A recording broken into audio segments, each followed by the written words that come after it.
बिस्मिल्लाहिर्रहमानिर्रहीम। अस्सलाम वालेकुम। जैकब न्यूज़ सां मां आहियां आबिद अली मंगरियो। पेश आहिनि हिन वक़्त जूं हेडलाइन। जैकबाबाद में सिटी थाणे जी हद ॾाढा नूरशाह घिटी मां अणसुञातल चोर अमजद अली पठान जे घर मां 2 लख रुपया रोक ऐं सोना ज़ेवर चोरी करे फरार थी विया। घर मालिकनि मूजिब 10 मिंटनि लाइ घर ख़ाली छॾियोसीं त पुठियां चोरी थी वई। पुलिस मूजिब जांच करे रहिया आहियूं। लॻे थो त चोर घर मां चङी रीत वाक़िफ़ हो, जेको आसानी सां वारदात करे वियो। खेसि जल्द गिरफ़्तार करे चोरी वापसि कराई वेंदी।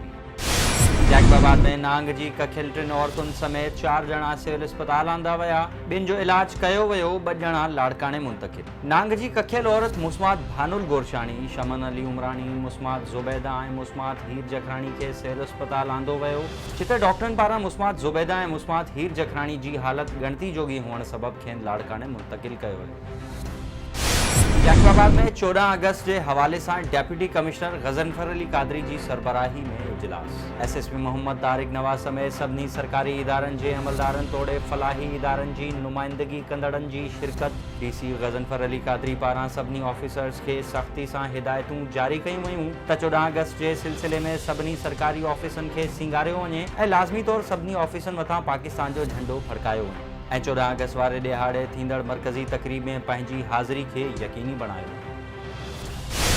बोज़दारवाड़ा में समाजी तंजीम शिफा फाउंडेशन पारां माओ जे थंज पीआरण जो आलमी हफ़्तो मल्हाइण के सिलसिले में एक तकरीब कोठाई वई, जैमें शहर तोड़े बाराड़ी से वास्तो रखंदड़ औरतुन शिरकत कई। तकरीब के डॉक्टर मोहम्मद याकूब वसाण, लतीफ़ डिनो बोज़दार, डॉक्टर मकसूद बोज़दार, डॉक्टर नवाब वसाण ऐं ॿियनि ख़िताब कंदे चयो त 6 महीननि ताईं ॿार के माओ जो थंज पीआरण लाज़मी आहे। ॿी सूरत में ॿार ज़हनी तोड़े जिस्मानी तौर कमज़ोर रहन था। इन लाइ इन ॻाल्हि खे यकीनी बणायो वञे त 6 महीननि खां ॿार खे सिवाय माओ जे खीर खां ॿियो कुछ भी नाहे ॾियणो।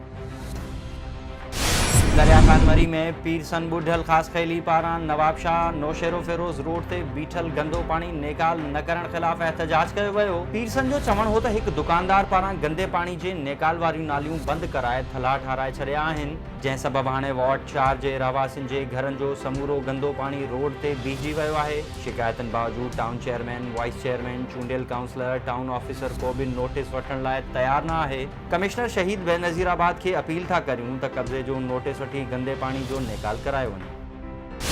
घारे जे समाजी वर्कर ऐं टाउन जे जनरल काउंसलर वफ़ा हैदर छुटो जो चवण आहे त शौकत न्याज़ी घारे में ग़रीबन खे ठगी वसीले फुरे रहियो आहे। रोड रस्तनि, कब्रिस्ताननि ऐं बरसाती नालनि जा लंघ बंद करे अवाम खे परेशान करे रहियो आहे। असीं शौकत न्याज़ी जे अहिड़े ज़ुल्म ऐं ॾाढो ख़ामोश न रहंदासीं। सेशन जज ऐं DC ठठो खे अपील थो करियां त शौकत न्याज़ी पारां कयल कब्ज़नि जो नोटिस वरितो वञे ऐं अवाम खे अज़ाब मां कढियो वञे।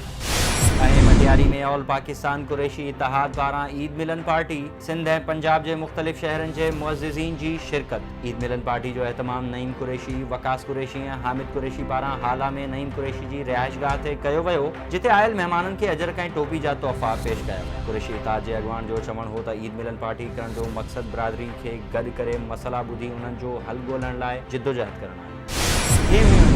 हेडलाइंस वधिक ख़बरुनि ऐं अपडेट्स लाइ विज़िट कयो असांजी वेबसाइट www.jacobnewsht.com ऐं फेसबुक ते फॉलो कयो। ॾिसंदा रहो जैकब न्यूज़, ख़बर खां हक़ीक़त ताईं।